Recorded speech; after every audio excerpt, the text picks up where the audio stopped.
Let's bring in our business correspondent, Anthony Mason. Anthony, how significant is this latest move? Very, because, Katie, to put a floor under the economy, you got to put a floor under these housing prices.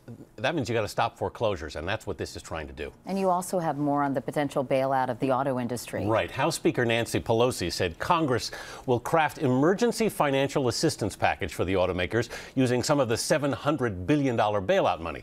Everyone agrees the clock is ticking for Detroit, and the casualties are already mounting.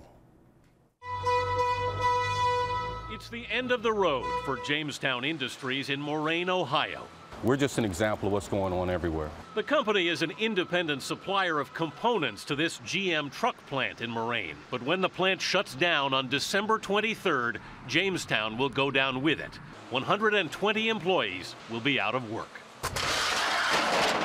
The auto industry is crashing. GM sales fell 45% in October. It's bleeding $2 billion in cash a month and can't borrow. The world's biggest automaker is on the brink of bankruptcy. We're down to days, maybe a couple of weeks. If even one of Detroit's big three fails, according to a new study, 2.5 million jobs could be lost as the impact spreads from workers to dealers to suppliers. This is not a vacuum. This is not just one company. This is a domino effect. Where one company goes down, you're going to see the industry go down as well. In 1979, the government famously bailed out Chrysler with a $1.5 billion loan, which the company paid back just 4 years later. But this time, critics complain GM, Ford, and Chrysler should not be rewarded for bad management. The big three make products that Americans don't want to buy.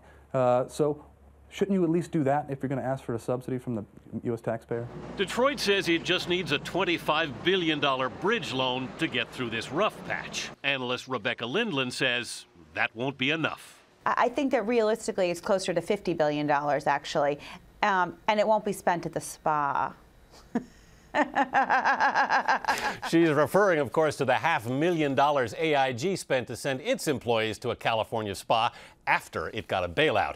GM stock fell below $3 today. Ford is now below $2. So $5 will get you a share in both companies. But as one analyst told me, the sad part is there are better things you can do with your money. Katie? Kind of a demonic laugh there. Right? Anthony, thank you so much.